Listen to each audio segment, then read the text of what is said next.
Good evening. Welcome to the January News Charter School Board of Directors meeting.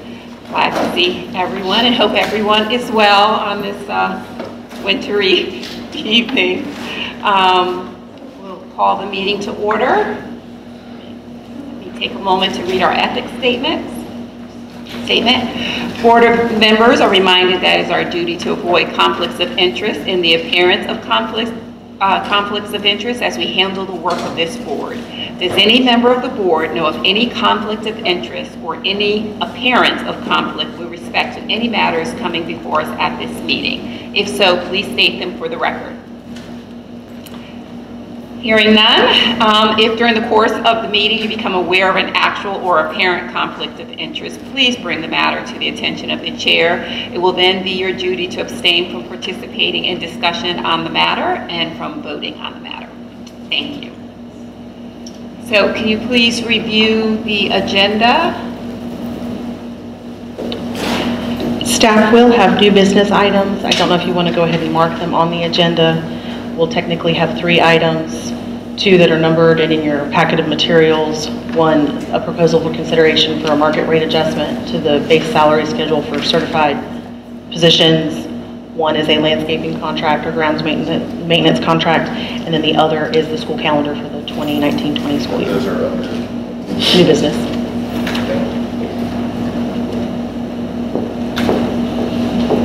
You have 1 that's marked new business, 1 new business 2 in your packet, and then the calendar is just a standalone item.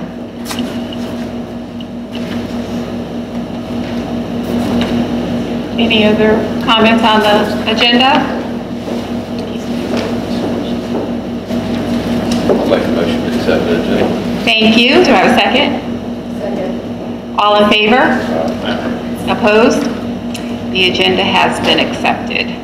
We will now open the floor up to public comments, and we have several this evening. So I will remind all that we have a 3-minute time period in which you are able to give your comments. And I would like to start with Kevin Eason.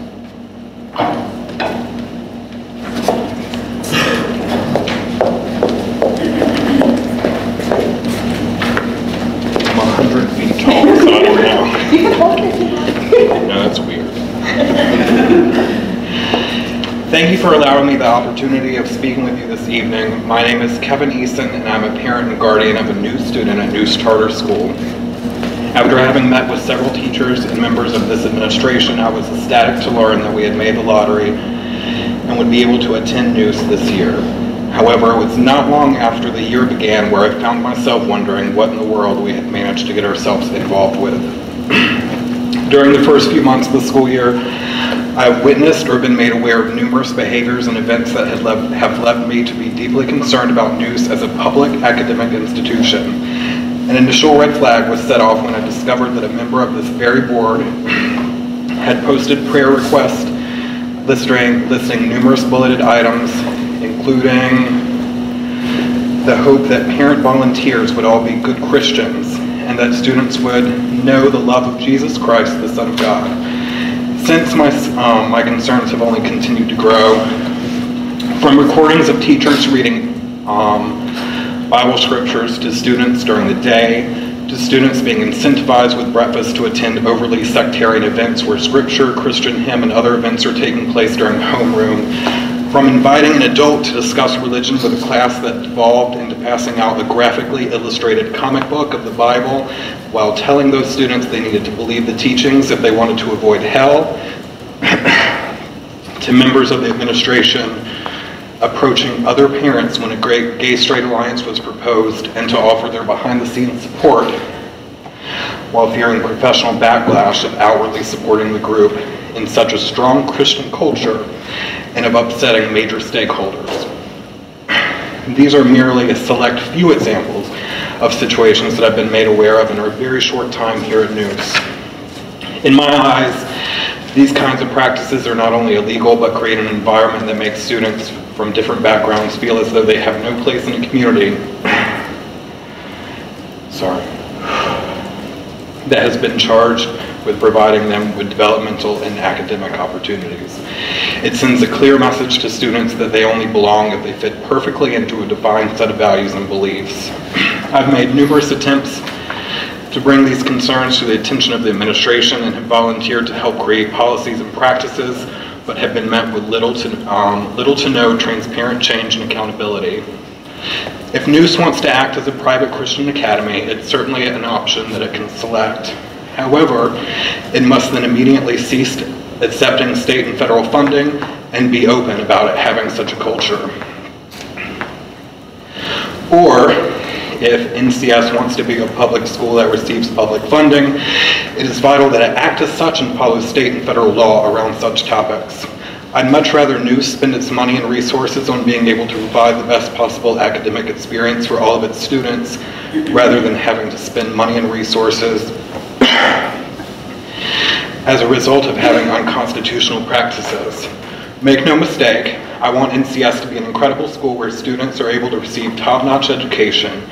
We're being encouraged and supported while being encouraged and supported in a climate that fosters diversity and acceptance, even if they may not hold the same set of values and beliefs as the majority. But something has to be done, and it needs to be done quickly.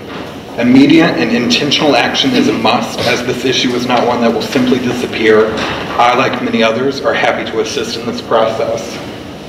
Thanks for your time and your vested interest in ensuring that our kids receive the best possible education.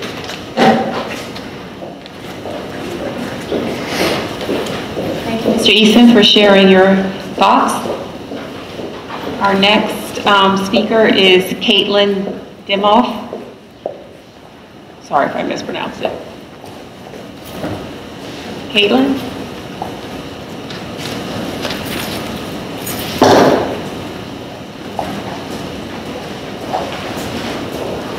I'm not super tall like him. I would just like to add to what he said and say that, I too have brought my concerns to people and gotten very little out of anybody. That, my child sent me a recording of somebody preaching to them in the middle of cougar time during the day, where she, basically, if she didn't go, it was her left in the classroom. She was the only one left. So they had no choice but on Friday to go to First Friday or Priority or whatever it's called, because that's where everybody else went. So she felt she had no choice. The entire time, it's supposed to be led by students. The students led the games, but they were preached to by a preacher who was not a student, who was a grown man from a preacher from a church. When my child came home with the Jesus comic book, I was very upset. Do I believe in God? Do my children believe in God? It doesn't matter, because that is not what they're supposed to be learning at school. It is not supposed to matter while they're at school. They're not here for Sunday school. They're here to learn, reading, writing, and arithmetic. When I emailed Ms. Pulliam about it, I basically was told that she has to work with all of our stakeholders, which to me says she has to work with the people who give her money, so therefore, because they give money, that's what it is, deal with it. And time again, especially on Facebook, we will bring our concerns to light, and we are all told we have the choice to go somewhere else. But that's not the option. That is not the solution. Sure, I could put my kids back in public school, but we're here for a reason. To be told that we could go somewhere else, it is absurd. This is a public school. We won the lottery, all three of my kids got in. For the most part, I've been very happy. We've had some hiccups, especially this year. But, even being told after the fact that the Jesus comic book would have to be approved by a member of the office staff doesn't really help when the man that did it is related to somebody who works in the office. So to me, that just says that they'll approve it anyway, just because. So, personally, I don't want to have to move my children. There are some very specific teachers here that I want my children to have the opportunity to learn from. So it'd be very nice if things could change and that we could not be a Christian school. Thank you, Ms. Dimol, for sharing your thoughts. Our next public speaker is Martha Andre.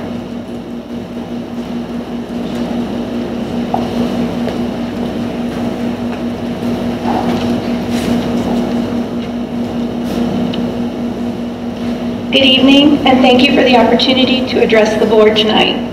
My name is Martha Andre, and this is our 8th year at Neuse Charter School. I am mom to 7th grader Michael Ortiz and 4th grader Lola Ortiz. I was very excited when Michael received a spot in the kindergarten class in 2011. I had been watching the progress of Neuse Charter School since its inception 3 years prior, and was very impressed with the educational vision of Dr. Patricia Harris, the Padilla philosophy of instruction, and a curriculum that included not only core state requirements, but time for 2 foreign languages, art, and music just in K through 5. In the core of the Padilla philosophy, it is the belief that high-quality education should be available to all students.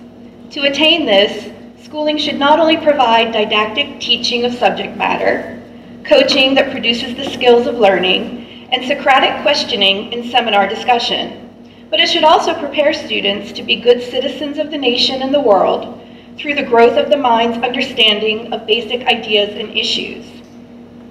It was almost from the start that I began to have concerns about Neuse Charter's mission as a public charter school, and one that would prepare students to be global citizens who would think critically and be brave enough to question and challenge the status quo. There were many, many occasions over the last 8 years where I began to wonder if Neuse Charter were a Christian school in disguise. It began with a seemingly innocuous "God bless you" at the close of official communications from the school when Michael was in kindergarten. Moving on to the 1st grade room mother who brought in Christ-centered crafts at the holidays, to the Christian cross that was erected on campus during a drunk driving demonstration and allowed to remain for months. All of my complaints to administration about these overtly Christian religious activities and symbols in a public school were ignored. Things continued to worsen as a before-school care teacher began showing Bible story videos each morning, and another before-school care teacher forced both of my children to attend Cougars for Christ in lieu of providing the child care I had paid for until the agreed-upon time. More recently, I have had my FERPA rights violated when my children's entire academic records were released without my consent.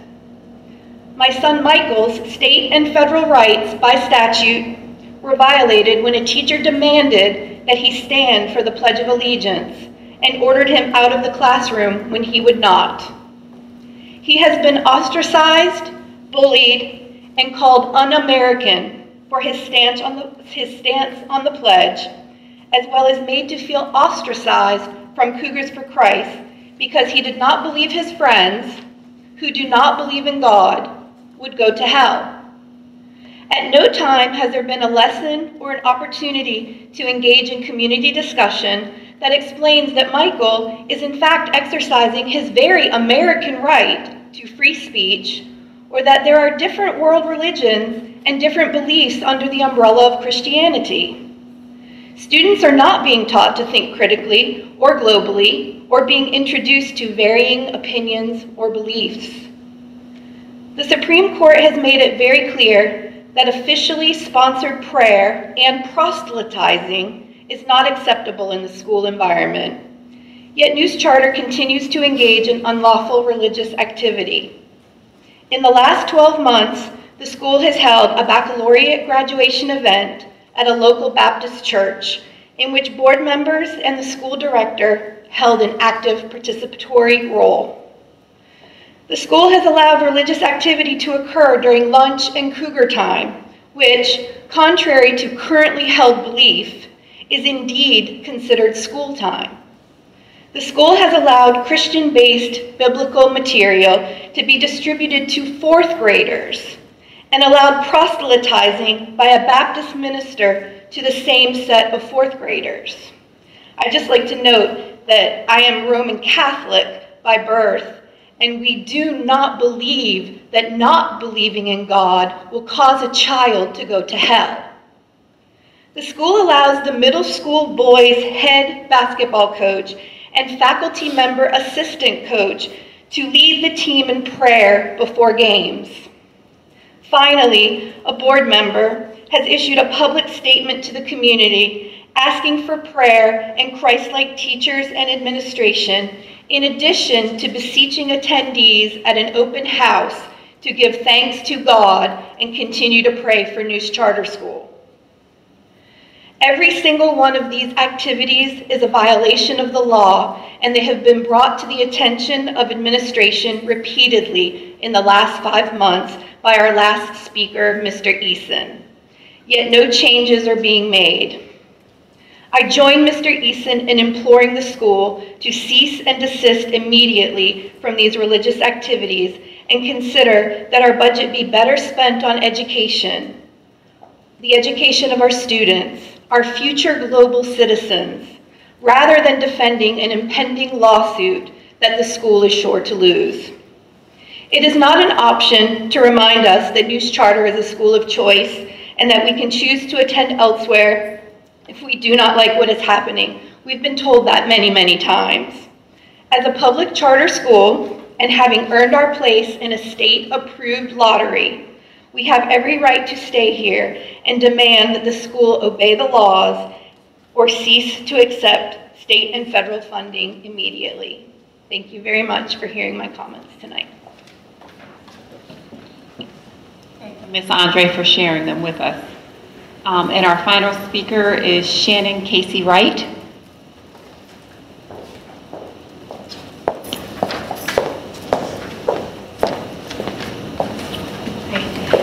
My name is Shannon Casey Wright. I'm a mom of 3 girls currently, and hopefully 1 rising kindergarten coming this year, 10th grade, 7th grade, and 6th grade. I would just want to echo, as I guess essentially the caboose of the parents that just spoke before you, that I guess I could be known as the mom who caused the GSA Facebook hoopla, and I want to let you know that I am so super proud of the kids and the faculty members that in the last couple of weeks came together and saw that through. I felt like it was a behind-the-scenes success, because I felt like if it had been a public success, it would have been stomped on. But those kids had an amazing meeting, an amazing time together. The staff members that were there that supported them, that was an incredible show of support. And unfortunately, I don't feel like that came from anybody but those few teachers who walked in the room with those kids. But you don't know what it meant to those children to have that group together.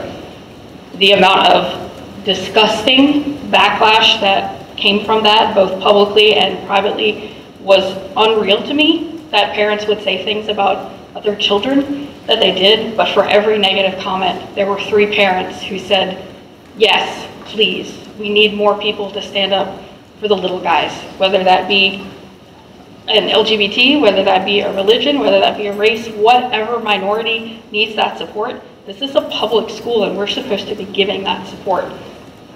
It took a long time, longer than it should have, to get that particular group underway. And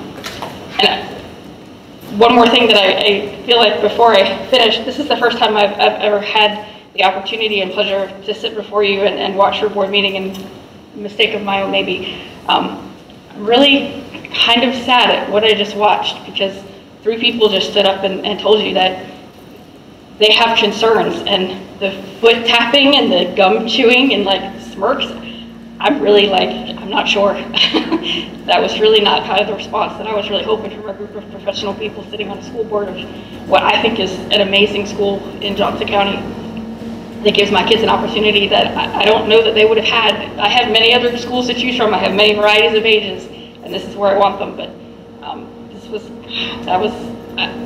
I would have expected a little bit more respect for some of the things that was just said. It was kind of, but thank you for allowing me the opportunity to speak.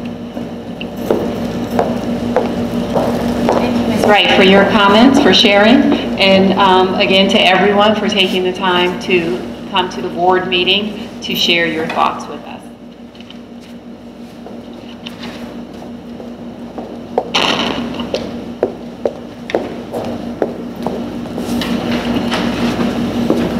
now move to the approval of the minutes from our October board meeting. Oh.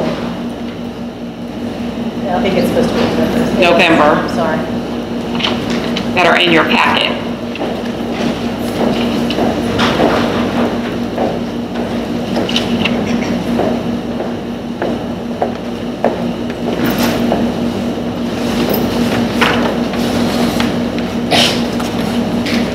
After review, I'll entertain a motion to accept the minutes.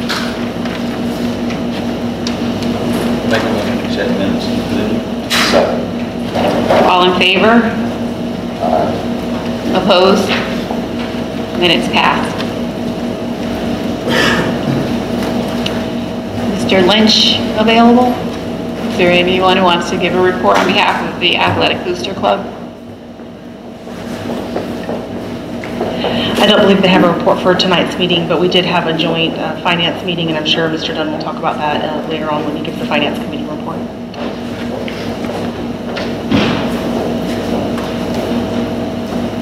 Oh, okay. Student government. Hi, Tara. It's nice to see you all again. So this week is homecoming week, so our student government is completely focused on doing the best we can to encourage school spirit and just move forward with the dance. Upcoming is prom season, so that will be our next focus, but in the meantime, we'd like to pair with the National Honor Society and hopefully do a school-wide service project, but we're working on that the next couple of months.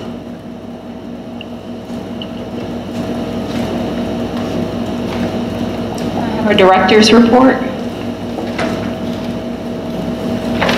Certainly, you'll find in your packet or as an add-on, I believe it's a front and back, two-sided.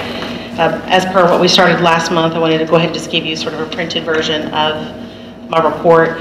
Just as a reminder, where we are in the year is at a point where we will no longer be calling students from the wait list because we're entering into the application period for the 1920 school year. So you'll notice that I did mention that the wait list is closed on the director's report. We finished out with probably a little over 160 students still remaining on the wait list by the time we got to this point. And we are reaching out to each and every one of those families to see if they want to be considered for the enrollment lottery for 1920, so we can put their names back in if they were not able to be seated. But again, February 1st, we'll begin the enrollment procedures for the 1920 school year. We will have the form available as an online form for the first time, and that was in response to some feedback we received over the last couple of years about ease of access, as well as making sure we capture accurate information for each family member. We'll also have it available as a paper form at the front office for those who need it, and we'll just make sure that those are the only two ways we receive it. Either you deliver it to the front office or you key it in online. If you'll recall, last year we did have a few incidences right up to the very end where some were getting put into spam or junk mail that were being emailed to our enrollment officer, Ms. Walker, and we don't want to risk any applications being lost. We did find all of those and we were able to get them corrected, but we don't want to risk that ever again. So we'll be using an official online form or a paper form. We won't be accepting them by fax or by email anymore, just to make sure that we don't lose any of those applications. In staffing updates, we're still have approved 91 positions. Our current vacancies are 4. We have a Title I teacher / success coach that we've been doing ongoing interviews for. We actually have a recommendation for you during closed session tonight. A senior academy science teacher position came available at the end of the semester. We've actually already conducted a couple of interviews and have a recommendation for you this evening. The primary academy teacher kindergarten, we did have a recent resignation, and so we have a position to fill there. Interviews have already begun, but we're not at a point yet where they're ready to make a recommendation to the board.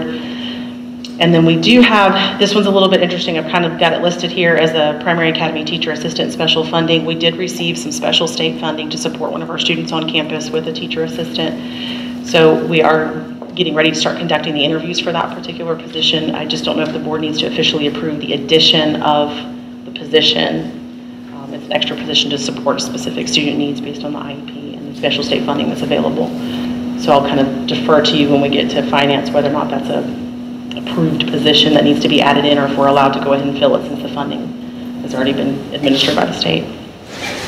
As far as for the 2018-19 calendar, you'll see no change there from the report in November. We haven't had to use any more of our hours since our last meeting time, thankfully, but it is January and it's not over yet. So hopefully we won't need to use many of those hours, but we still do have a total of 4 full school days worth of hours left in the event that we do need late arrival or an early dismissal, or for some natural weather reason to have to close. As far as the 1920 calendar goes, you do have a copy of the proposed calendar in your packet. It has gone through the school improvement team as well as through administration. So we feel like it represents where we're headed for now. We're going to continue to talk about our calendar every single year. We don't want it to be a foregone conclusion that we won't look at that if there's better ways to meet the academic needs of our students. But we feel like it's relatively similar to the calendar that we have now, so parents can anticipate that sort of start and stop date so it doesn't shift those sands too much. We've been a little bit more strategic with where we've located some teacher work days and things like that so that we can have better use for our own staff from a professional development perspective. You'll see a reduction in the total number of early release days. We've received a lot of feedback from parents that while those are wonderful, they're also very challenging for many of our parents that work full-time to try to find half-day care. So we've tried to reduce the burden of early release days as well and to focus more on whole teacher work days or whole school days. Other than that, for the celebration schedule, those of you that were able to join us today, we did have one of our celebrations this afternoon where we did a little bit of catch-up work because we were out for December and we had some awards that we hadn't distributed in November. But it was a wonderful celebration time. We'll do our final board celebrations in April on the 23rd at 5:30 before that board meeting. So if you want to put that on your calendar, we'll also send you a special invite so that you can join us for that. As far as the PLUS update goes, I'll go ahead and turn that over to Dr. Silver if she wants to approach the podium. She has included a handout for your review. Much of it is what the academic committee reviewed, I believe, in December, so that if there's anything else you wanted to add or any questions that you wanted to take. And then I'll move back to my strategic plan update. Nothing to add unless there are questions for me. So as you look at the handout, it's this one that's got the lovely blue circle in the middle of it. Just let you know where we are with the timeline. We've already conducted the first professional development in writing. That happened in January. One of our academies, every single teacher in the academy has already started implementing some of the writing strategies in their classes. Others are ongoing as they navigate through benchmark cycles and so forth and starting to introduce those. If you'll recall, that was in response to the PLUS leadership team recognizing that before we could get too far on developing a full assessment plan for all of the core competencies, we really needed to find a way to have a good, strong baseline for strong writing skills for our students so that we could have a common assessment tool. The wonderful news of all of this is that we've developed some rubrics for several of the different writing styles that students are expected to become proficient and master. Become proficient in and master, and those are actually being used right now during this sort of pilot process where all of the teachers are including different types of writing so they can assess how well and how effective the rubrics are at evaluating student writing and giving us the feedback that we need to tailor our instructional strategies. The next, they just met today, so I'm not sure that they have a feedback for what the next step is very specifically, other than to work on competency-based learning more strategically. That's a term that we brought up way back in February of 2017, where we wanted to really start focusing away from averages and so forth and really get down to the specific skills students need to be developing and demonstrating proficiency and mastery, and so that we know that they're ready for college when, it's hard to start with kindergarten and talk about college, but it's all a building block that leads us to that point. And so we want to make sure that everybody has a common understanding across the campus of how we're going to use the terms competency-based learning and competency-based education, as well as making sure that everybody understands the concept of a growth mindset. It's an education term, but I think it's also starting to show up in business practices as well. The fixed mindset is one that this is how it is and this is how it's always going to be, very simplistically. And the growth mindset is, hey, we can always change and we can always adapt and we can always grow and we can always learn. And you need that growth mindset in order to adapt to change and to implement change initiatives. And so we've got to get our team breaking free from some of their fixed mindsets. We all have them in different areas of our life, and we just need to make sure that we're all working really, really hard to break those down so that we can advance and accelerate our work. Is there anything that I've missed? The thought certainly doesn't need to just throwing it out there, but it might be nice to maybe add a PLUS award at these award things for exceptional writing. That might, we'd actually already talked about that internally, that once we get the rubrics to a point where we feel like it's authentically assessing, that there might be an executive director's award for writing, and there could even be writing competitions and so forth. So yes, we are on that path. The crystal pencil, I believe, is being recommended for the award.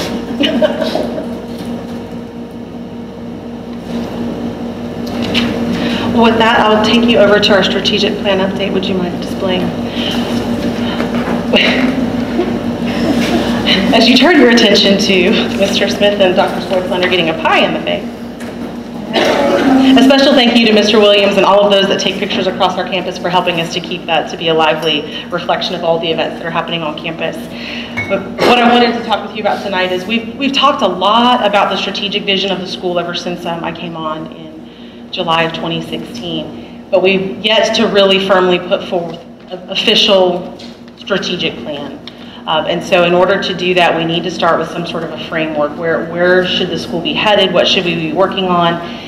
And really, it all goes back to why the charter got approved in the first place, and honestly to some of the comments that were made here tonight. The entire purpose of our school is to be excellent in developing college-ready graduates. And if we're not focusing on that, then we're not focusing on the right work of the school.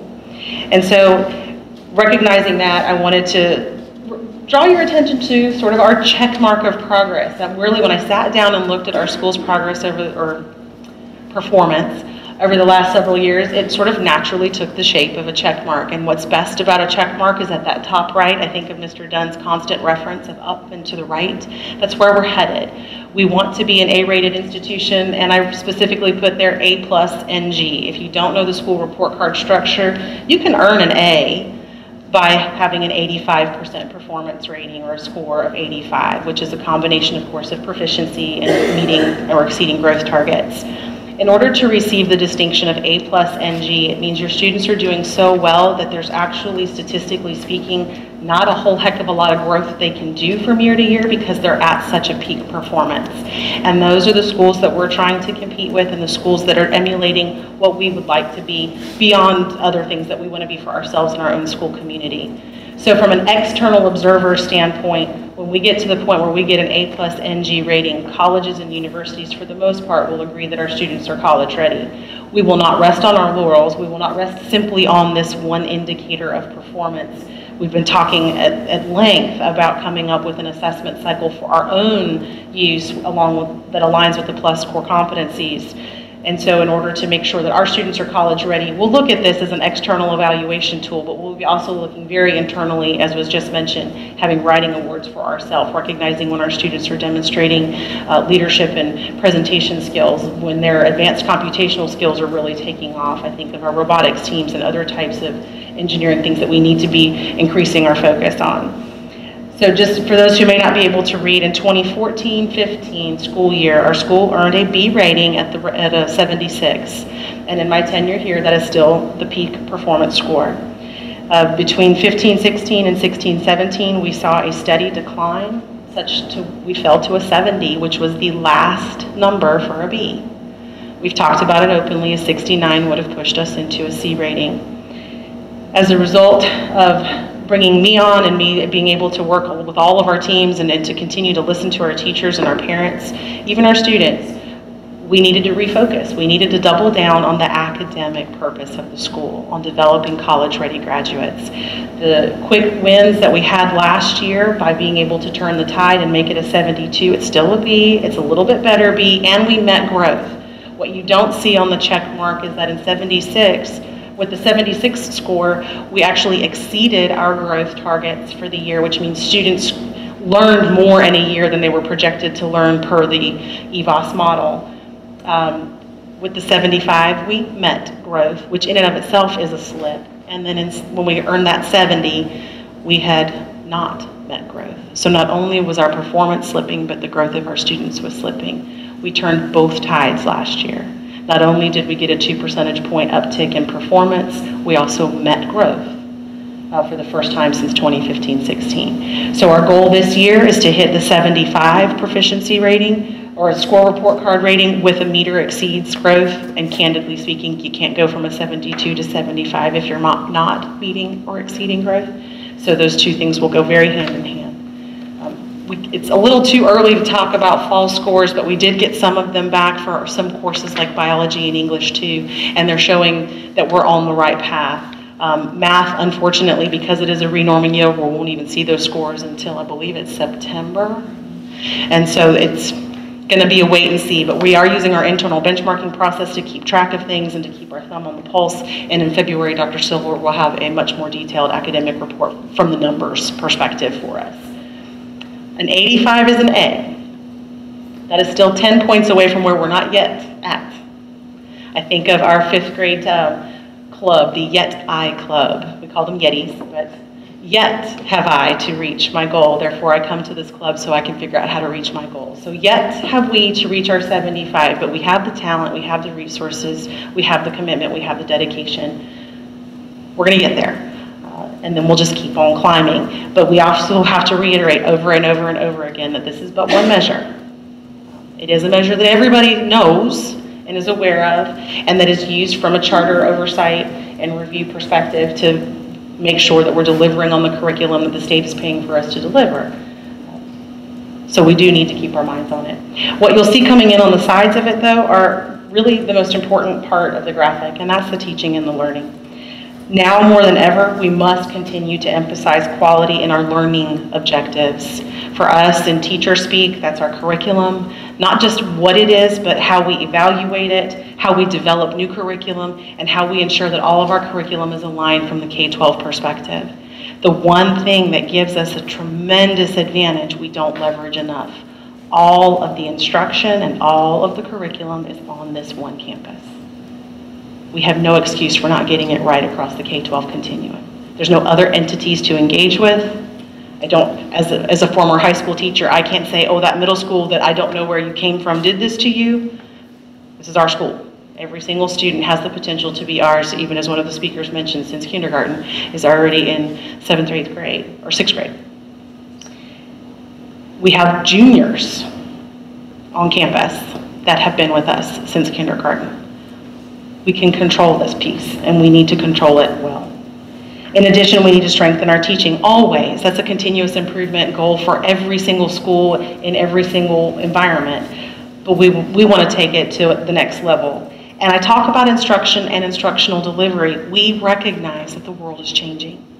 We recognize that the way instruction is going to be delivered is going to be a flex between direct instruction, student discovery, but it all still needs to be centered around talented teachers who can drive that process and who can inform that process and who can lead that process.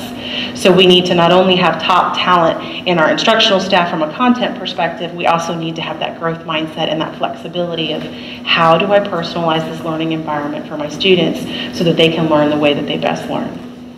And more importantly, so that they learn in a way that it's not just memorization, it's not just knowing or understanding of facts, but it's the ability to use those to solve problems that they have yet to see and that most of us can't even contemplate. So as we continue toward excellence in developing college-ready graduates, we must focus on these two core areas. A college preparatory curriculum aligned with our News Charter School core competencies that have already been approved, and exceptional instruction led by the highest caliber faculty and staff. It's clear that our operational strategy will need to be reviewed and adjusted each year, but that review must be consistent with supporting our learning and teaching goals. So as we go into a future retreat, we do ask that the board set the dates for that as soon as possible, ideally in the March timeframe based on your own feedback about wanting to have it before the budget gets approved. I sort of ask that the board be really, really thoughtful about the fact that we're focusing on teaching and learning and that everything else from a budgetary perspective would need to be viewed through the lens of how does it support those objectives. To accelerate and really shore up this basic framework, I ask that you'll see in your new business portion, I mentioned it at the beginning, an operational strategy to increase the chances of success in recruiting and retaining that high caliber faculty that's going to be required to continue to move us towards that A+. And so with that, I will take any questions, but we'll talk more about that new business item when we get to that portion of the agenda.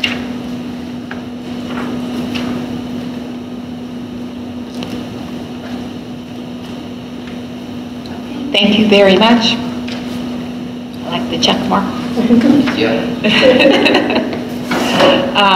We'll now have committee reports.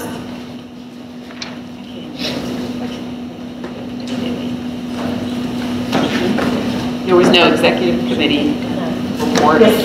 Did we meet? There was an executive committee meeting on December 21st, but it was to discuss personnel for closed session. Oh, Yeah, telephone. yes. No report for that. Standing committees of finance. So in the board packet, not a lot of updates for this month. You'll see the updates into the, if you look at the bottom one, always fast forward to page 2 of the budget. We're tracking at a surplus of about a little over $200,000 for the current fiscal year. No unexpected expenses have come up. They have actually, Acadia has updated this budget. That's why you'll see a little bit of change in your month-to-date, year-to-date activities. They have actually caught up with the local dollars that we've received. So this is accurate as of this date. I will take an opportunity. I'm going to plug it here, and I'll plug it again in the resource development side. You know, just like Ms. Williams just referenced, part of the strategy is high caliber teachers for instruction, and that part of the strategy with the reverse raffle is to help offset some of the operating expenses in the budget. So what are we coming up in new business around the compensation adjustments has been vetted through the finance committee. It is affordable within the current budget. It does put us closer to basically being flat from a dollars in, dollars out perspective. So it's critically important that everybody that watches the recording and sitting in the audience understands that the concepts around raising money for the school, be it a reverse raffle specifically as a school-wide event, are really what help us do more of this stuff. So it's important that we recognize we want to pay our teachers and compensate them more. We've got to work harder to raise additional funds to create even more opportunities to move forward. But that's just a plug to tie that stuff back into what's in the budget.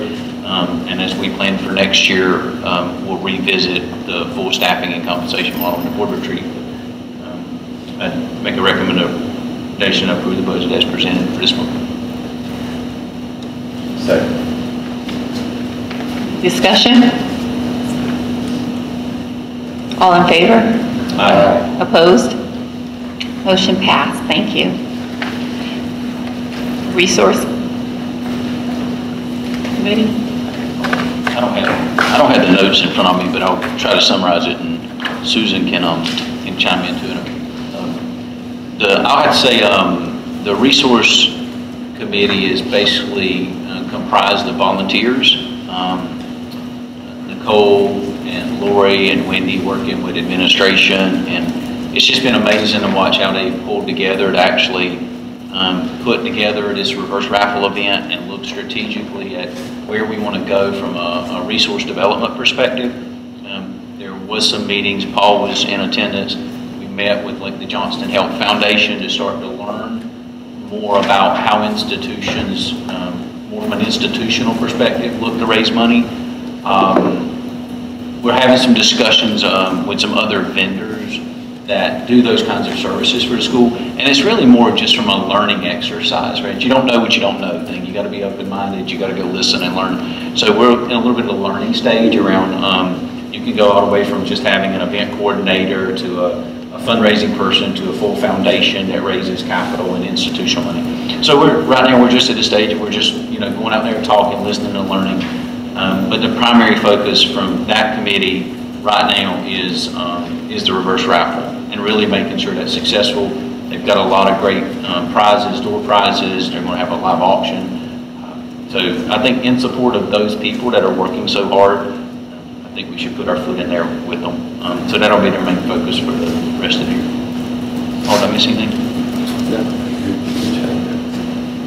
Thank you. I've been hearing great things about the resource committee, so we certainly appreciate all their time and energy that they're putting in. We all have been given our raffle tickets, so go forth and sell. Oh, I'm saying that to myself. Mostly. Okay, academic affairs, I unfortunately was not at the last meeting. Susan, can you, or Dr. Silver, give us a Certainly. Generally at our Academic Affairs Committee meetings, we talk a lot about student performance data and test scores and look at curriculum and so forth. This last meeting, we really focused on policy discussions. As we continue moving forward through all of these efforts, the question becomes, does our existing schools policy support or guide the work that we're doing? We had a lot of conversation around topics of diversity and inclusion and access, as we've recently held a workshop in November to engage our staff in the really critical conversations around, hey, diverse student populations are not new, and if you're facing some things that you haven't seen for the first time, what do you need to learn? So it was a very sort of first step for us as a school, is my understanding that, at least since I've been here, is not a workshop that we've been able to host, and so we've been very thankful for that opportunity. The presenters made us uncomfortable on occasion, which was really, really healthy, and we just need to keep having those conversations. And so we were just continuing that dialogue around, are we at a point where we need to look at our policies and see if the board needs to really provide a little bit more guidance to staff on what they expect, or if we as staff want to bring to board some policies that we think should be included in our manuals and our handbooks to guide staff as they do this critical work of working with all students across the campus. Other than that, I think that took up the majority of our time. I'm looking to those that were present. And it was really a great conversation. We had one of the committee members present who's from the outside, a volunteer committee member, several staff and administration type roles. So it was a really, really healthy dialogue on what's right for students and how do we make sure that we are not only giving guidance to our staff, but giving them the support that they need to continue to not only teach and learn, but teach the students that are before them. Thank you. Board development, the administration has asked us to take a look at setting our board retreat for March instead of the summer, which apparently, yes. On that, our bylaws indicate that the board training shall be held in June, according to the bylaws. Oh, okay. So I don't know if you're trying to coincide the retreat with the training, or. It was my understanding that from the last retreat, the board was interested in trying to have strategic planning type conversations as early as March, so that when the budget came forward, those conversations were had before finance was tasked with making a budget versus making a budget and then having those strategic conversations post. I don't think it was intended to take the place of your training or onboarding for new members, okay, if I'm correct from the conversations. So we can still have some board training in June. Our bylaws do call for our annual meeting to be within 3 months of the end of the fiscal year for the purpose of closing out financials from the previous year. So that may need to be taken into consideration. And do we have to make the assumption that these meetings are all the same meeting? I mean, they typically have been, but they could be 3 separate meetings. Based on the way that I read the bylaws, I don't think they indicate that they're intended that they have to be at the same time. So if you wanted to have 3 separate meetings to accomplish all separate goals, or even call an annual meeting prior to the business meeting for the month and have it on the same day as one of your traditional monthly meetings, I don't think there'd be anything that would preclude you from doing that, as long as you specifically entered into an annual meeting, closed it, and then went into a regular business meeting. What are your thoughts for March? And this would be an additional March meeting, or one where we reschedule their business meeting for a day, like say a Saturday, and have the retreat earlier or later. Our initial conversation about having it in March was we could make some plans prior to the new budget. So we're exercising some opportunities to brainstorm in preparation for what our new budget may look like. If the board doesn't feel that that's necessary, I mean, we came out of our last retreat saying this. If the board no longer feels that that's necessary. What do you say about the annual meeting? It's capacity within 3 months of the close of the fiscal year. Remind everyone to please use your microphone so the audience can hear, as well as the recording. The bylaws are, it says within 3 months after the close of the fiscal year. Yeah, I think where we've gotten to a little bit of hang up is we've taken one meeting and tried to lump multiple purposes into it. I mean, it's like a typical corporation. Once you close your fiscal, you have to have your annual meeting to approve fiscal side, which the way we do budgeting, we do accrual-based accounting, so we still have to wait roughly 30 days before we have all the numbers in for the final accounting anyway. I would recommend we, knowing that what the framework she's presented, the new business coming forward, and planning for next year, I do think we should have a March meeting specifically tied to strategic planning looking forward. And I would recommend we don't do it on the night of a board meeting. I think we need to allocate a full day's worth of rolling up our sleeves and getting in there with administration and just put them in preparation for next year. As far as dates, I mean, we can send out a doodle poll and finalize the date so everybody has a chance to look at calendars, start planning. I mean, it's sort of, I mean, I can't make a motion on the date, so we can't set it. But then just we have March strategic. I make a motion, we have a March strategic planning meeting on a day that works for the board. In addition to our regular Monthly meeting. Yes. Any discussion? Do I have a I second? need a second before a discussion. Oh, I'm sorry. Do I have a second? Second. Any discussion? All in favor? Aye. Opposed? Motion passed to have a March strategic planning meeting in addition to our regular monthly board meeting. And so, Nicole, can you send out a doodle poll? Okay. So are we looking at weekdays and weekends or just weekends? The whole day. Well, Based on previous experience, I would say you need to plan on a full day, not 4 hours of rush through it.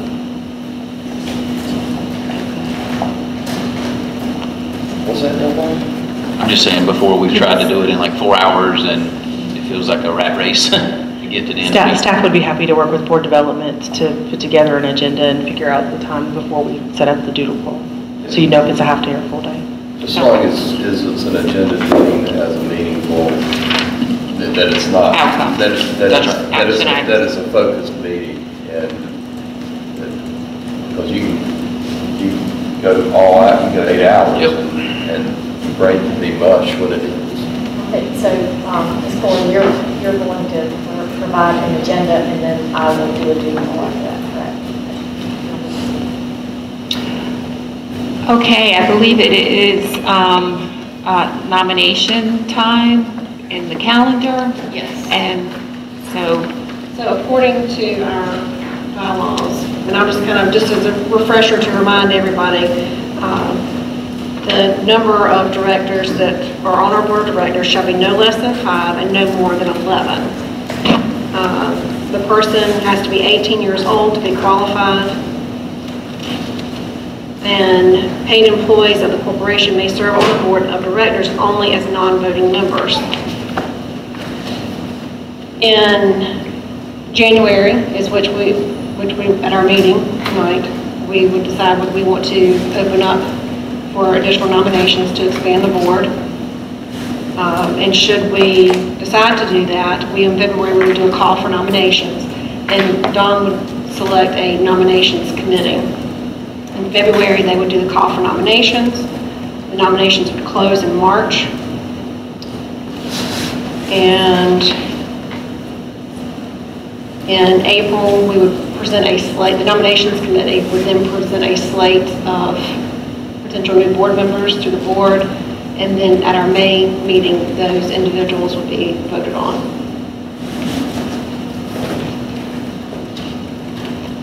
any questions on the process? So we currently have 8 sitting board members. Do we know what everyone's intentions are for next year?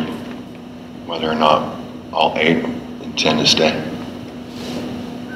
Okay, our letter of intent was for this academic. Was it for the next year? It was for this academic year.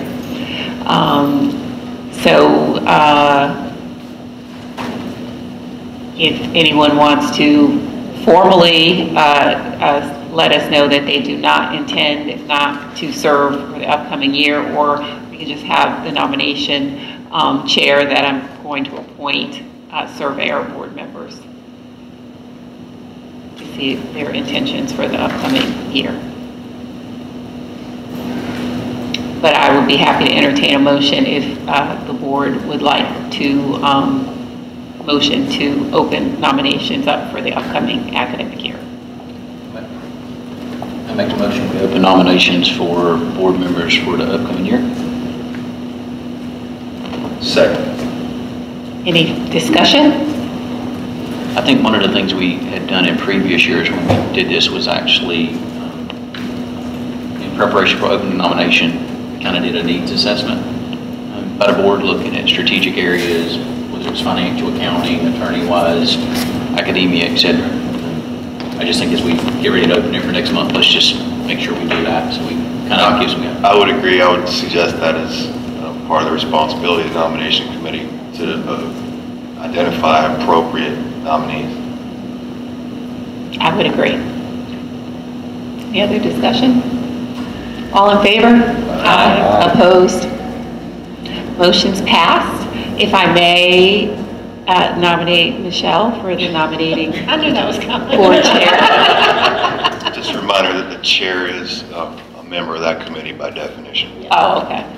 Yeah, let me, So, and there's no, in our bylaws, is there any requirement that your committee has to be only board members? the bylaws indicate the nominating committee shall close the call for hosting. Hang on just a second. Wrong area. Okay. The committee will include at least the board chair and executive director. Limited additional members of the board, school community may also be appointed. Okay, so by definition, Ms. Pulliam, myself, and Michelle are already on the board, and we will present the full nominating committee, who will also conduct the needs assessment before we begin the process. Sounds good. Don, one other thing, just as a side note, we did get approval back from the Office of Charter Schools on our bylaw approval. Thank you. That's been uploaded and all that stuff on the website and so forth. Okay. All right, is there any old business? All right, we'll move into new business. As you recall, we have 3 items for new business. I think they're all coming from administration. New business item number 1 is labeled as new business 1 for the January 2019 meeting. It was previously presented to the Finance Committee on January 9th. What is being presented is that in support of our strategic goal to recruit and retain the highest caliber faculty to ensure instructional delivery of our school curriculum, teaching, meets News Charter School standards for excellence in developing college-ready graduates. A market rate adjustment is being requested to the base salary schedule for certified positions. We have 63 total positions that would qualify for this market rate adjustment. Specifically, the request is for an adjustment that would take effect January of 2019 for all employees in service as of February 1st of 2019. We are not asking for approval tonight. It's just being presented as an information item so that we have the month to answer any questions or entertain any recommended adjustments to the proposal. But if approved as given, we would ask that it be retroactive to the January paycheck, and since March would be when it would actually be able to feasibly be implemented, there'd be a one-time retroactive catch-up payment, and then the remaining payments would be adjusted. This would also set the foundation for our salary schedule for the 1920 school year as well, as a side note. As a continuous improvement organization, News Charter School has identified that high-quality instruction is one of the 2 most critical elements in achieving excellence in developing our college-ready graduates. And while salary compensation is only one element, it is currently moderately to severely under market rate for our area. Based on comparisons to known salary schedules, we are anywhere from $700 to $15,000 off of current market, and that's looking at districts, state rates, and neighboring charter schools. I can't divulge all of those. It's more some of those are proprietary numbers. If the market rate adjustment is not approved, we do risk the continued loss of talent during recruitment processes. During this current school year alone, we have had 3 people reject our offer based on salary alone. So that's just something to consider. What's attached is the full financial impact, which would be roughly $86,756. When all is said and done, those numbers might adjust a little bit, but that's our best value to this. That would include just not only the salary adjustment, but the state retirement adjustment as well, because that is currently at an 18.68% rate. I have noted on the funding area that charter school funding, 036 funds, would carry burden of this. However, any positions that are currently funded by Title I or IDEA 6B, which is 050 or 060 federal funds, we would be able to leverage those funds for the salary adjustment, not the retirement, but the salary adjustment piece. So it's a bit of an unknown until I get the yay. But if I get an approval, then I can give you the final breakdown. Anything that is not able to be covered by the state revenue, we obviously would use local revenue, which is what we always do whenever we can. That's what it's there for. Attached, you'll also find what that new salary schedule would look like. I did not include our current salary schedule in the packet, but I did bring them with me in case anybody wanted them for a side-by-side comparison. I would like to see a side-by-side. And is the amount, this $86,756, is that amount the remaining difference for the rest of the school year? So we know what the difference would be looking forward for next school year, as it would affect next year's budget.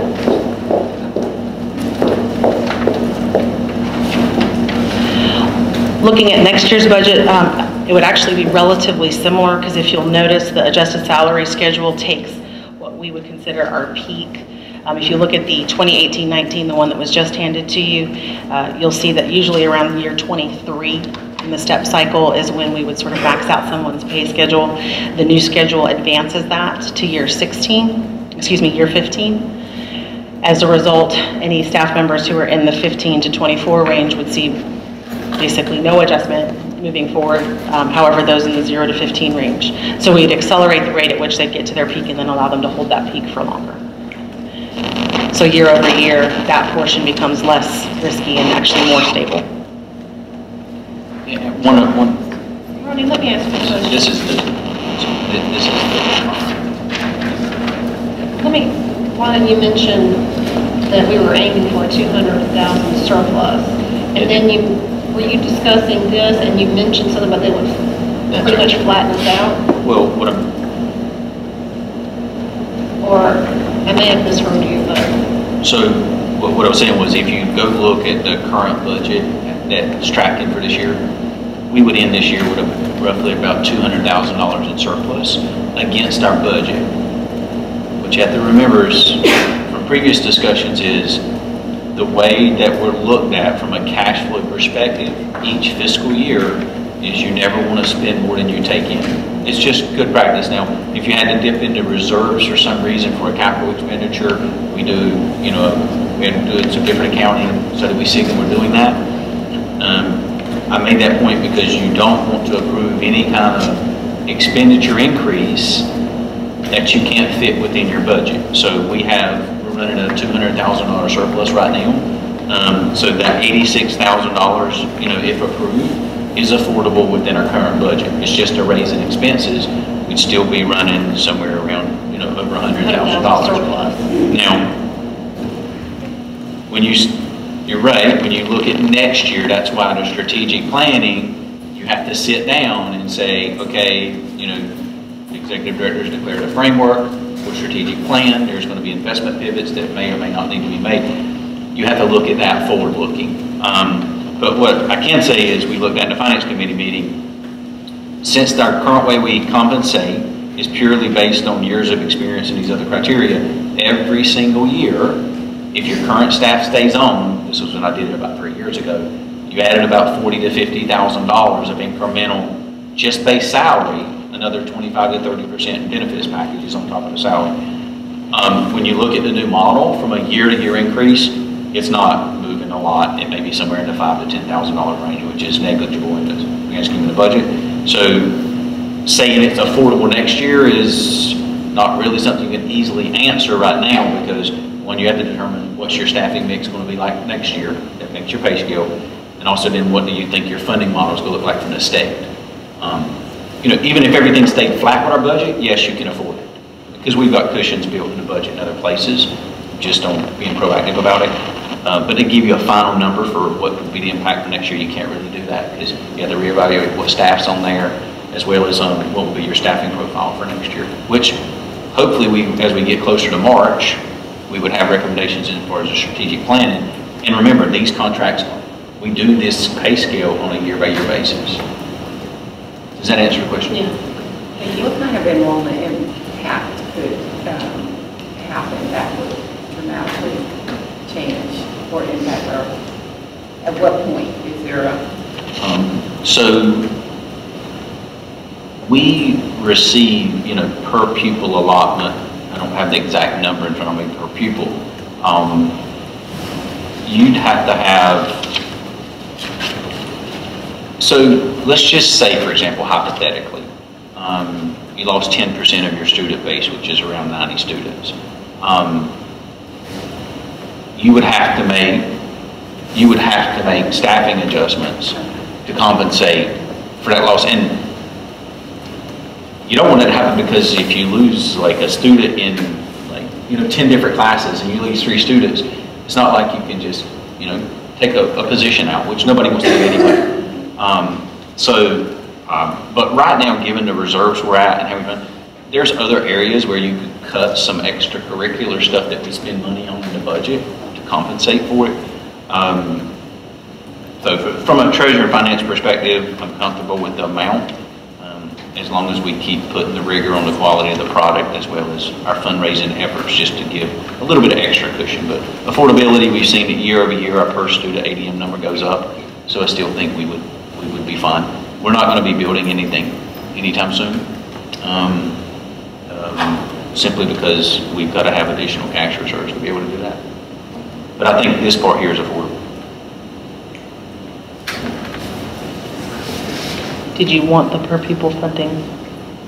What was it? It's $5,604.34 per pupil this year, and that's just the state straight funding. There's additional for students who qualify for EC service. I think the last time I did the numbers, I think our local dollars equate to about $1,200 per student per year, roughly. So it just puts it in an order of magnitude. I always put about $7,000 in my head. That for every student that doesn't come, it's $7,000. So if you figure an average salary of $50,000, you lose 7 students, you basically lost 1 teacher's worth of revenue. How significantly would it impact our performance-based bonus that we were previously looking at? Yeah, so thanks for bringing that up. I think there's still a bit of confusion in the system about what we have approved and what we have not approved. The only thing that we have approved as a board, financially, I'm speaking financially, is that we would pay out a performance bonus if the school meets the targets that we previously approved a couple meetings ago. How that would be distributed, to whom, how much, has not been discussed or approved. So that's an action item that's still on the table that we would need to resolve between now and then. What we said was, institutionally, and the purpose of this was to get the institution to work together as one body, everybody rallying together towards a common goal. The payout structure of that bonus is to be determined, working with the executive director and the finance committee to come up with a framework for paying that out. And remind me, because the bonus would not be paid out until next year. That's right. In September. And the reason so would the impact this year's budget or next year's budget? It's next year's budget. Yeah. And actually, we had baked some in this current year's budget in preparation for next year, so we can cover some of those expenses we have just running business. Just start to put a line item in there in preparation for that.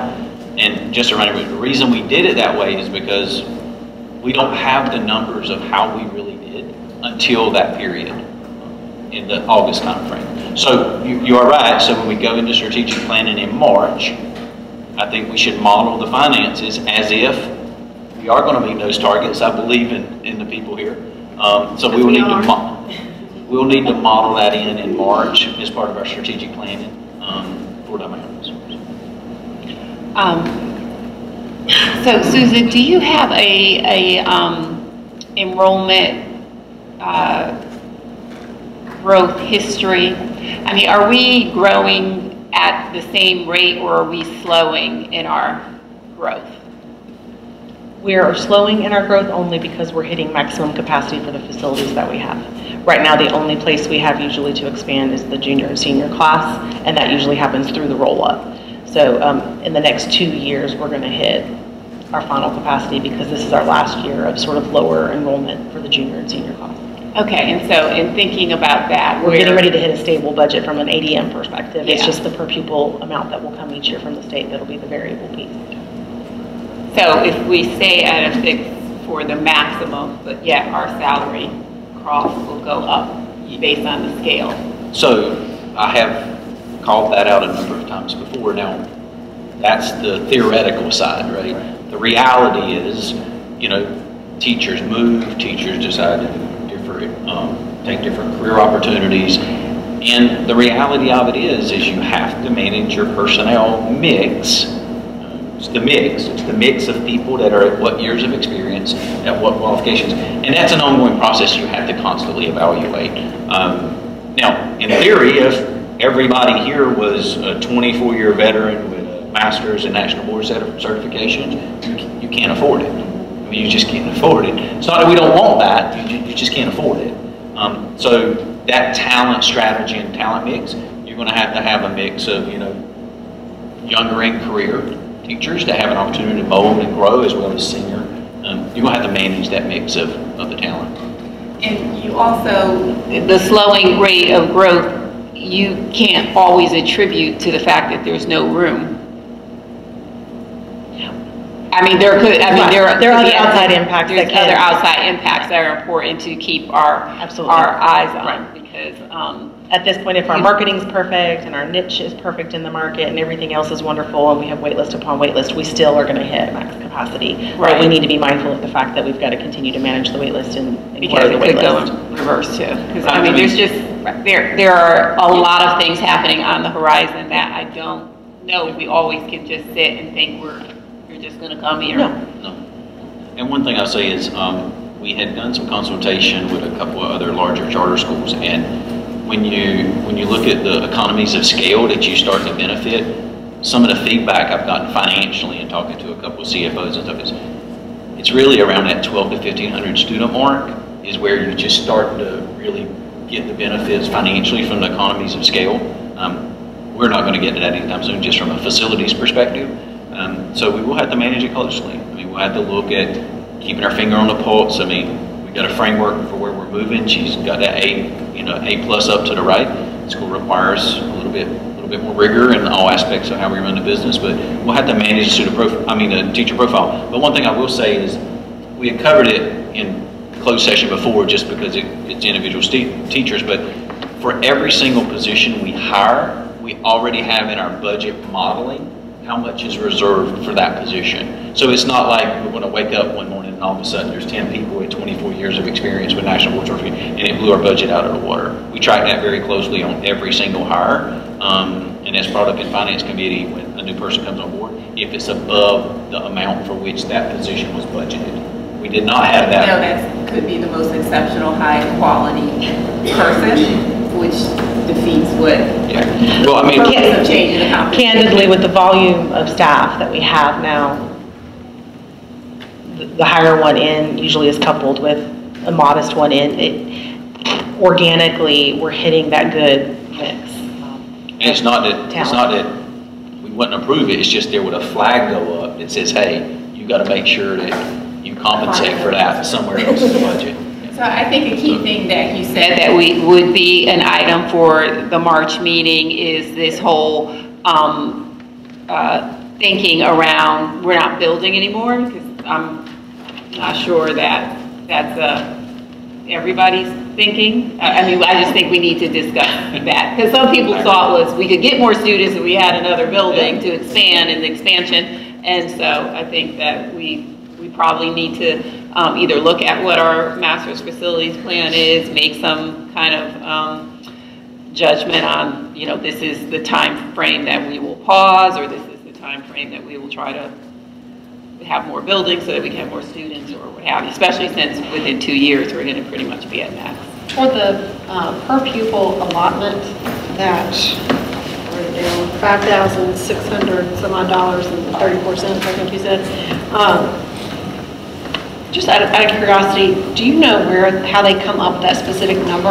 And is it different per county, or is it just per pupil from any county across the state? And I have a reason for asking this, and once I know the answer, It's an excellent question.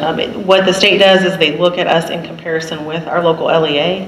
So our number is different from a charter school in Wake County or a charter school in Wilmington. Each area gets its own number based on what that local LEA is getting. So whatever formula they're applying to the local LEA, they apply to us.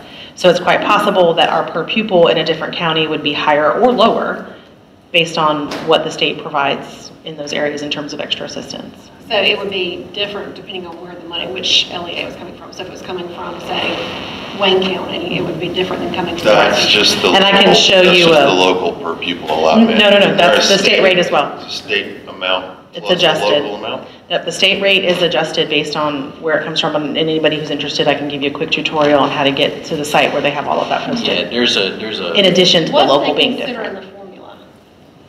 so, And so I We'll need to- I know what you're saying. There's my comment. This is my comment on this. And I mean, looking forward, and then us as a board, and even, considering contacting, legislators as opportunities arise. If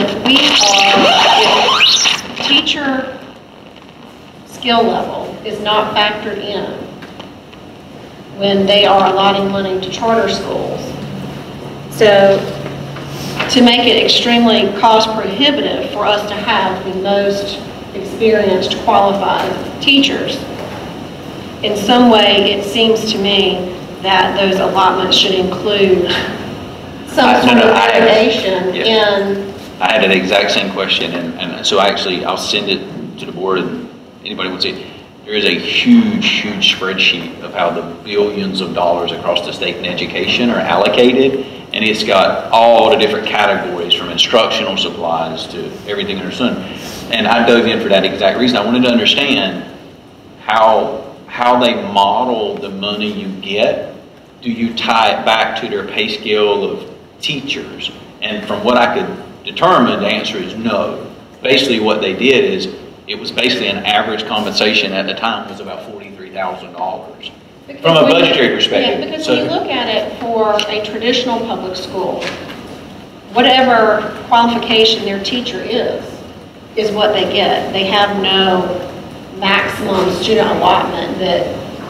But they don't, but they have a fixed budget that they have to be able to absorb that in. The reality is their budget's like 1,000 times bigger than ours, so they just absorb it. I mean, they have a lot more variability amongst their budget is so big that you take 10 people and you move them up in this stack and it comes to like $200,000. That's noise to them. That sends us in the red. Yeah. So, but I did go look at that. We're already, getting two-thirds of what a traditional public school gets. We're having to meet more financial demands with less money. And then we look at the availability of funds to provide our teachers. And, if we had the resources, not that it would be necessarily likely that we would have that many teachers at that high of a pay scale, but it just food for thought. I know, but to me, it points out the inherent inequity of comparing a system to a school. So, and that's to my point before, is they benefit from economies of scale. I mean, if you go look at these for-profit EMO-driven charter schools, what do they have? They have a central office. They manage all the bookkeeping. They don't pay $100,000 plus to Acadia to do financial. They do it all in-house and they replicate them out. It's just not the environment we're in. So I just want to say it on record for the recording. I've heard it mentioned. The board is not against paying teachers more. We want to pay them more, but at the same time, we got to stay in the black financially. So these are the kind of strategic trade-offs we have to make. Taking on a building, for example, we've learned is more than just being able to pay a mortgage. There's a lot of maintenance. There's a lot of ongoing support. So strategically, that's what we're going to have to really keep our finger on the pulse on. Good discussion. The next, number 2. For new business item number 2 that's in your packet, you will see that we have a recommendation to you coming from facilities. Mr. Bunner and I have vetted several bids for ground maintenance and lawn care. If you don't recall, our last contract is over 2 years old, and so technically it's expired, and so it was time for us to put out a bid. Obviously, from time to time, we like to do a request for bids to see if we can get more efficient rates. In this case, it actually worked to our advantage. We did have a very competitive bidder who's coming in below what we're currently paying, with a potential annual cost savings of about $23.40 year over year. So we do recommend for you the included contract with True Joy Landscaping LLC. The contract has in it not only our monthly service contract, but it also has built-in rates for us in the event that we might need support with fire ant control, excess mulching, and of course snow and ice conditions. It's been vetted through the facilities committee. Mr. Taylor's not here. Unfortunately, he's coaching, but so it has received their approval. They just aren't a standing committee anymore, so we thought it best to bring it as a new business item. So is the contract request for the $19,710, is that so that would include the additional contracted services? No, the base contract is $13,000. Right, the base would be 13, which is already budgeted for. It would be a no-cost change in vendor, and then those other services are always per as needed, and if we need to, we come to the board to request additional funds, or if it's already available in facilities, then we use this to get that contracted rate. I make a motion to accept the contract recommendation for True Joy Landscapes. Clarification question. So we're looking at just the base contract. We're not giving approval for any of the additional services. The additional services, the rates are there for us so that if it's within our budget tolerances I could go ahead and use them, but if it's outside of our budget tolerance, then I'd have to come for a budget amendment request anyway. So is the motion for the base contract and additional services? That you would agree to pay for that rate for those services in the event that we need those. And again, most of these are estimates. For example, the $48 per yard is estimated at 80 yards. So it's just letting us know that by way of example, that's what that would cost us to do a full mulch redo on campus. Do we have a second for the motion? A second. Oh, okay. Any discussion? All in favor? Aye. Opposed? Motion passed. Thank you for that. And then the final item that we have for you in new business from staff is the 1920 calendar. You'll see that it's draft 2. I don't even want to ask how many drafts we made. We got really ambitious with some that were, it just wasn't time. But what you're seeing is roughly the same basic pattern that we've had for the last several years, where we bring teachers back in that second week of August so that we can do some workshops and open houses with families and also allow them time to set up their rooms. We start school on that Monday, August 12th. What's different here is that we have removed, I believe, all early release dates, because we did get that feedback that those early release dates were creating some problems, and then they're not always as effective as we had hoped that they would be, that on those early release dates in the afternoon we'd be able to do professional development. You're already exhausted from wrangling the kids for the first part of the day, so it really wasn't working the way that we had intended. So rather than do that, we wanted to have either a whole teacher workday or just have school. You will see an adjustment in the Thanksgiving week that we did put in some non-days, which essentially means we're not paying for those, but they're just allowed to take that off because we do have such low attendance on those first 2 days of the week that it doesn't seem to be productive instructional time for us. So we wanted to go ahead and make sure that all of the days that students are with us are as full week as possible. We tend to have much better attendance and much better educational outcomes when we have full weeks of school. A full week. It's similar to what we're seeing in other districts. Like what district? And I noticed also. That's not Johnson County district. They took the whole week off. I think they worked one day. And it was a teacher work day, not a student day. I also noticed that you made it the day after Halloween, a teacher work day as well.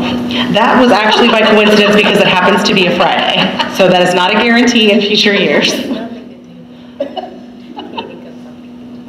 Does that make graduation day May 15th? Yes, which is similar to the pattern that we have now, where it's that third Friday of the month.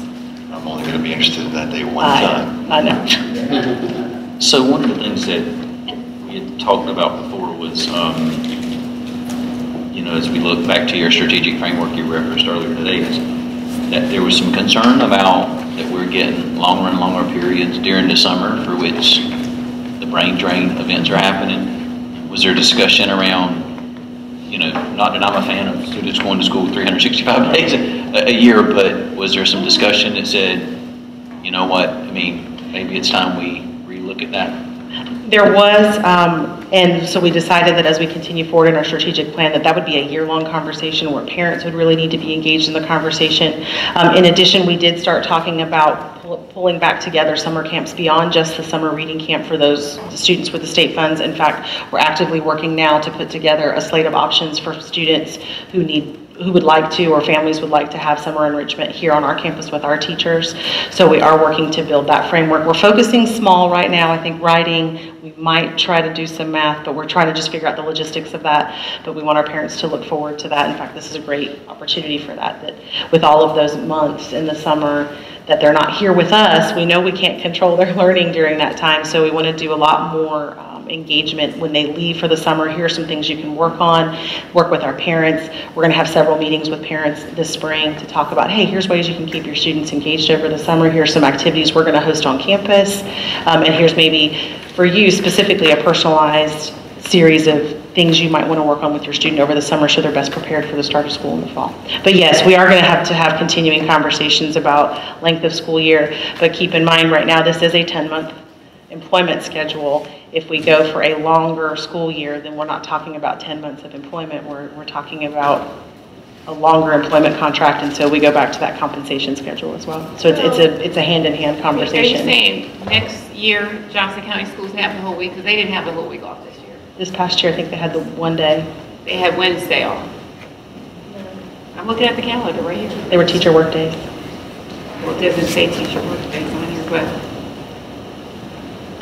And we're happy to know mostly because I teach at the high school, and so I just wondered where. Well, it's also our own personal experience here. We have such low attendance those 2 days that it's not our best educational opportunity. We're happy to take any revisions or recommendations. As far as trying to extend or lessening the period of time that the kids are out during the summer, I mean, I think you're still incorporating the same teaching time. So while it's a 10-month contract, as far as the time that they're right, because our hours in the school day are a little bit longer. So I don't know how much it necessarily affects the budget, since it would be comparable teaching times. But and I would love to see some discussion about that, about shortening the summer, even if it means having, longer breaks during the school year for a period of time. Because I think that the brain drain is a serious issue. And I know that I've heard it echoed to teachers as well. But quick question.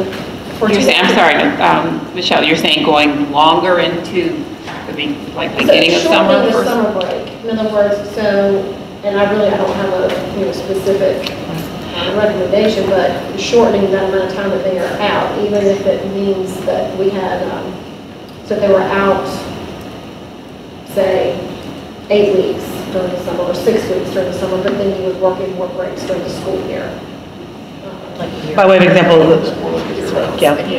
the calendar that my own family was on for many years had about an 8-week summer, and we had 2-week breaks every quarter. For the 2018-19 calendar, our current calendar year, it says that we have built.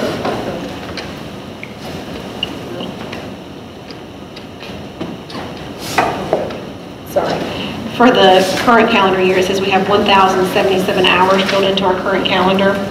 For 1920 calendar, it says we have more than the minimum of 1,025 hours. Do you know how many hours we have currently built in for the 1920?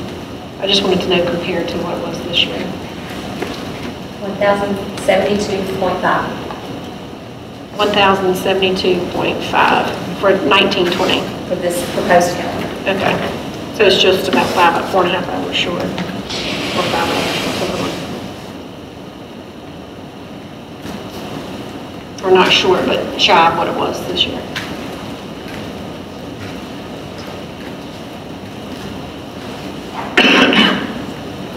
And I think the only early release day is that May 15th. I'm trying to find the half. We didn't have, oh. No, the half comes from a 6.5-hour rounding. Oh, okay. Sorry, that's right, it's hours, not days.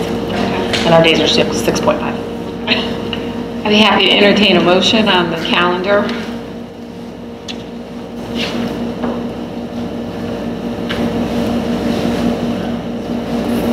Motion that we accept the calendar as presented. Second. Any further discussion?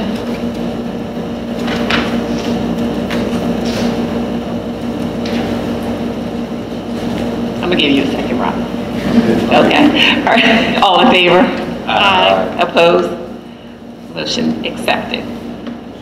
Okay, now I'll entertain a motion to go into closed session. I move that we go into closed session for the purposes of personnel discussion. Second. All in favor? Aye. Opposed? And before everybody runs out, remember, I got tickets for sale. My tickets are winners, his are not. Got it. I'm not going to be here in February. Thank you.